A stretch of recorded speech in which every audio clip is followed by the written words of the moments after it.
Hello, everyone. My name is Seth, and today I'm going to give you my top 10 films of 2025.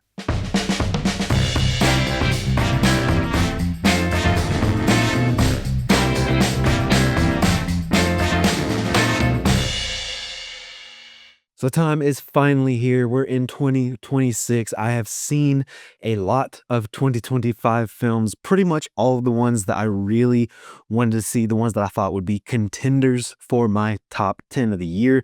And 2025 ended up being a really, really good year for movies. Now, if you've seen my top 10 most anticipated of 2026, I think we are in for some really good films. I think we have a chance to have a huge year for 2026. I think honestly, there might be maybe 3, 4, potentially 5 years that could be on billion-dollar box office watch. While these films in my top 10 might not have necessarily dominated the box office, these are 10 really, really good films that if you have not seen, I highly recommend. So if you're watching this list, I'm not going to spoil anything for you. If you have not seen these, I want you to go and experience these for yourself. But before we jump into my top 10 list, go ahead and like the video, hit subscribe, and hit the bell icon so you never miss a video. By the end of 2026, I would absolutely love to get to 500 subscribers, so you could help make that happen. If you're new here, please consider subscribing. If you're not new here, share this video around with any friends or family. It could really help the channel grow, and it absolutely would make my day. First, I want to talk about a couple of films that just barely missed my top 10. One I would say is Mission Impossible: The Final Reckoning. I really enjoyed that. Although it wasn't quite as good as Dead Reckoning, I think it still was a solid end in air quotes, but end to the franchise. And I think the action was absolutely incredible. It kept up a high pace the whole time. What made Dead Reckoning so good, this had like 90% of it. Another film that I thought might have ended up in my top 10, it just barely missed, would be Frankenstein. I really, really enjoyed Frankenstein. I did a review on it just a little bit ago, so you can go back on my channel, take a look at that review for kind of my full thoughts.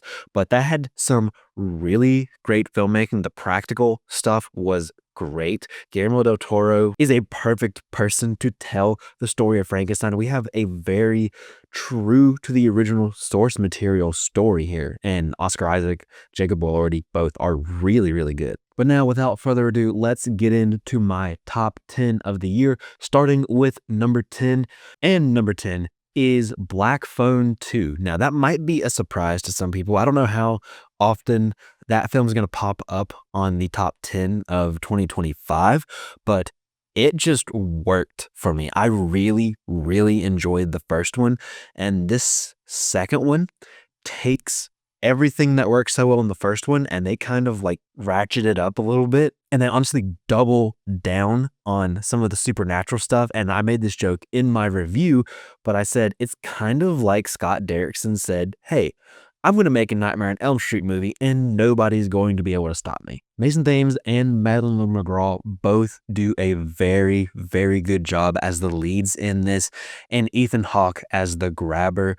I think this performance can probably cement him as one of the best horror antagonists in recent memory. Scott Derrickson and C. Robert Cargill really know what they're doing when it comes to horror. So if you like some of Scott Derrickson's other films, I think you'll absolutely love this. This is just a fun, good, kind of dark horror film that I think is just, especially with it now being on streaming, it'd be great, especially on like a rainy, or since it's still winter, kind of a snowy night, to curl up with like some hot chocolate and watch this film. Coming in at number 9 is Fantastic Four: First Steps. Fantastic Four: First Steps is just a really, really good movie. It is the best Fantastic Four movie. I know that's not necessarily a high bar, but not only did it surpass that bar, it just took a rocket ship and blew right past it. Pedro Pascal, Vanessa Kirby, Jessica Quinn, and Ebon Moss-Bachrach are all very good as their respective characters, and Ralph Ineson is an awesome villain with Galactus. Same with Julia Gardner. You just have some really good performances all up and down this, and I think the action is a lot of fun. The setting is a lot of fun. Matt Shakman did a great job directing this film. There's some great emotional moments, and this one film alone made me confident.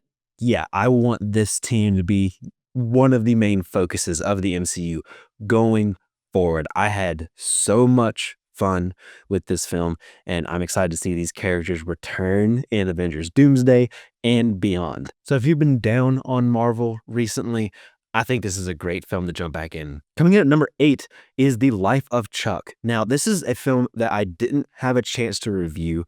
I kind of watched this a little bit last minute before making this video because I heard so many good things about it, and I just didn't have time to make a full review on it, and I just thought this would make my top 10, and it absolutely did. The Life of Chuck was directed by Mike Flanagan and is based on a short story from Stephen King. And this is an extraordinary story of an ordinary man, Charles Krantz, as he experiences the wonder of love, heartbreak, and loss and the multitude contained in all of us. I think the way they tell this story is so interesting. I don't want to give anything away at all with this because this is a very unique way to tell this story, and I absolutely loved it. This film is full of really great performances by so many people you will recognize.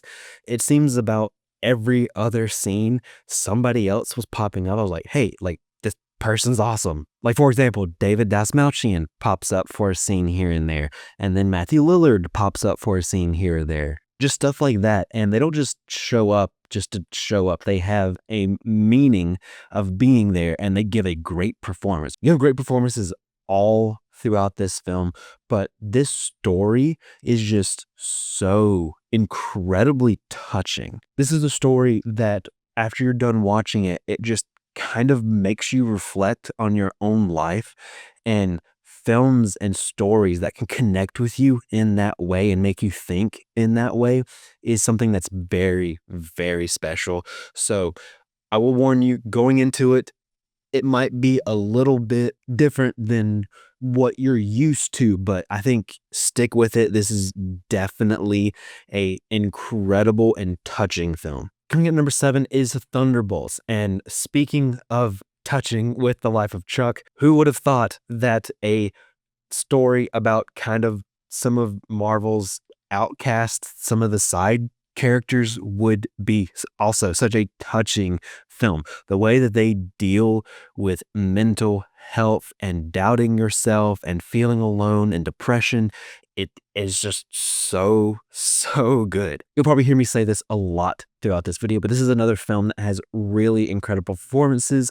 The action in this is really good. This is another Marvel film where I would say if you've gotten out of Marvel over the last couple of years, this is another great one to jump in and watch because this has everything of what made the first couple of phases of Marvel great. And Florence Pugh, David Harbour, they both give an absolutely standout performance. Now, honestly, 6 through 3 is a little tough. If you ask me on any given day, number 6 can go up to number 3, and number 3 can drop down to number 6. These can be shuffled, so kind of take these numbers with a grain of salt because all of these films, the position I'm giving them will definitely change depending on the day. It's just all of these films are so good, and I love these. But coming in at number 6 is Wake Up Dead Man. This is the 3rd film in the Knives Out trilogy, and this feels like a little bit more of a straightforward classical kind of detective story.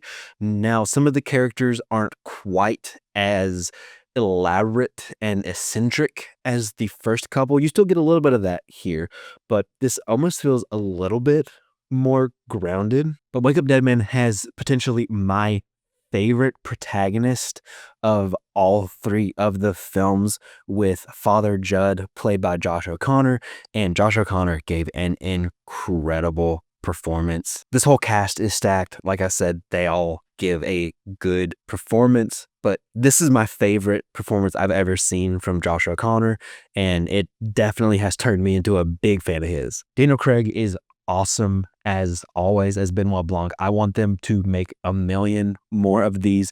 Rian Johnson has just such a feel for this genre, and this is just such a fun and dramatic mystery that honestly keeps you on your toes like the other ones. If it tells you how good I think Wake Up Dead Man is, I'm juggling back and forth. Which do I like better, the original Knives Out or Wake Up Dead Man? The filmmaking here is top notch. And like I've said in my review, this isn't just a film that thinks it's clever, it actually is clever. Coming at number 5 on my list, it was toward the top of my list for pretty much the whole year, and that is K-pop Demon Hunters. When K-pop superstars Rumi, Mira, and Zoe aren't selling out stadiums, they're using their secret powers to protect their fans from supernatural threats. And so what's better than awesome action, some really good characters with a ton of depth and music? Combining all of that makes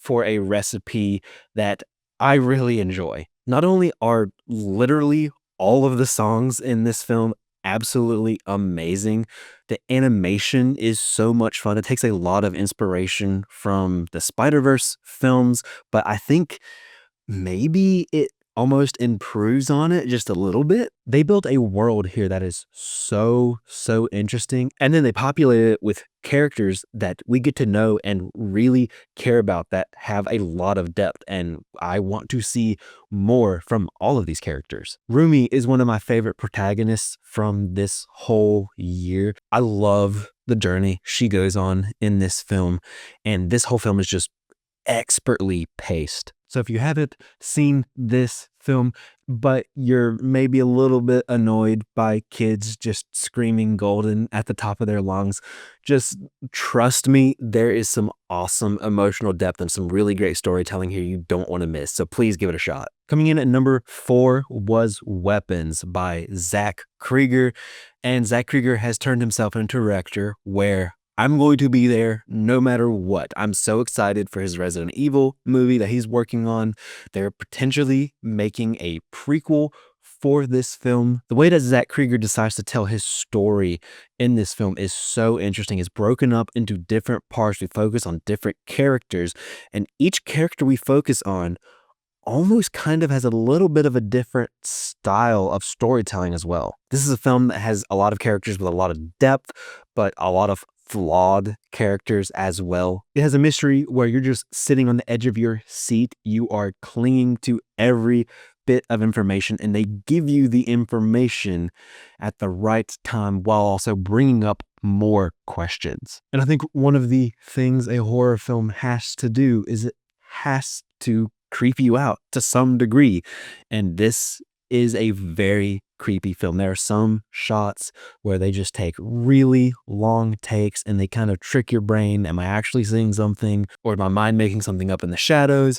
There's some really creepy imagery all throughout this film. This is just such a strong horror film, and it's a film that I think anybody can enjoy. It's not just a horror fan film. It's not just a film for horror fans. There's so much to this whole package that makes it number 4 on my top 10 of 2025. Again, I don't want to give away too much, but please go see this for yourself, especially if you like Barbarian, his last film. I think you'll absolutely love this. Coming in at number 3 is Superman. This is the first film in the DCU by James Gunn, and Superman is just all around an absolutely fantastic film. I believe I've watched it like probably 5-6 times at this point.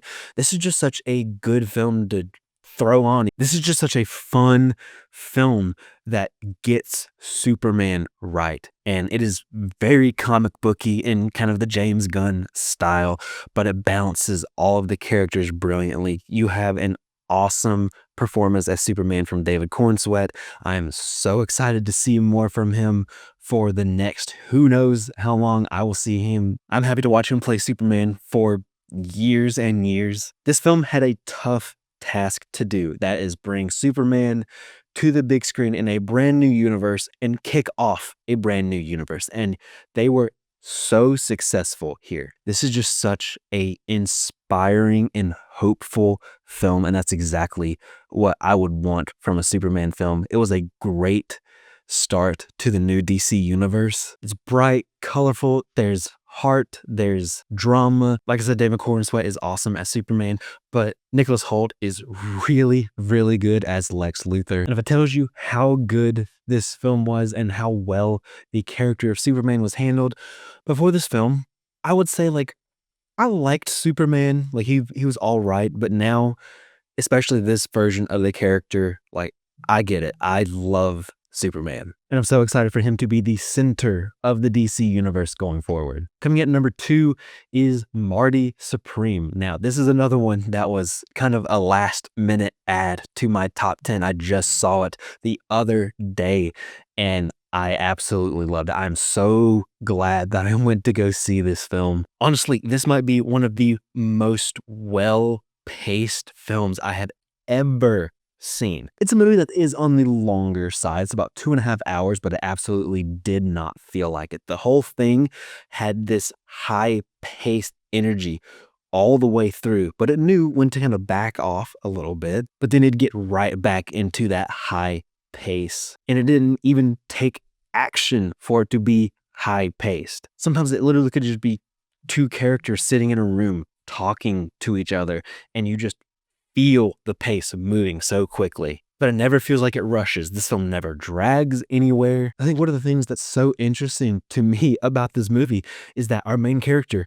Marty, he's not a good person, but somehow you end up still rooting for him. I remember sitting and watching this. I'm thinking, this is probably a really tough film to direct because there's so much dialogue. There's so many characters, sometimes characters just talking over each other, but you never get lost. It never feels like visual noise. This is an incredibly well-directed, well-shot, well-written film. You typically don't notice the editing in a film unless it's exceptionally good or exceptionally bad, and I think the editing really helped with the pacing in this. This was exceptional editing. There was even a part toward the end of the film where it was just table tennis. There wasn't really any dialogue, and like I could feel my heart pounding. I could see how this film wouldn't necessarily be for everybody, but I think kind of all throughout, this is an Oscar-worthy film. And Timothée Chalamet absolutely gives an Oscar-worthy performance. Coming in at number 1, my best film of 2025 is Sinners, written and directed by Ryan Coogler. This film stars Michael B. Jordan as the Smokestack twins. Haley Steinfeld is in this, a newcomer. Miles Caton is in this, and all of the performances in this film are so good. They're literally top notch. They're some of the best performances I've seen this year. This is the only film this year that I have rated a 5 out of 5 stars. I'm incredibly hard pressed to find anything to even nitpick about this film. All of the sets and costuming were absolutely incredible. This was an amazingly paced film as well. I've probably watched this film about 7 or 8 times this year. It is just so good. Michael B. Jordan delivers an Oscar-worthy performance. And kind of like what I said about K-pop Demon Hunters, you take some really great characters with a ton of depth and a really interesting story, and you throw in music, and I'm all there. This is almost kind of like a horror musical. I absolutely love the way they integrated music into this film. I said it in my review earlier this year, but this film is just so good, even without the vampire stuff. Even if you take all of the vampire stuff out, this tells such an intriguing and interesting story with really great characters, and all the vampire stuff is just literally the cherry on top. Every single frame in this film is a literal work of art. I love this movie so much. This is my favorite movie of the year. I think this is the best movie of the year.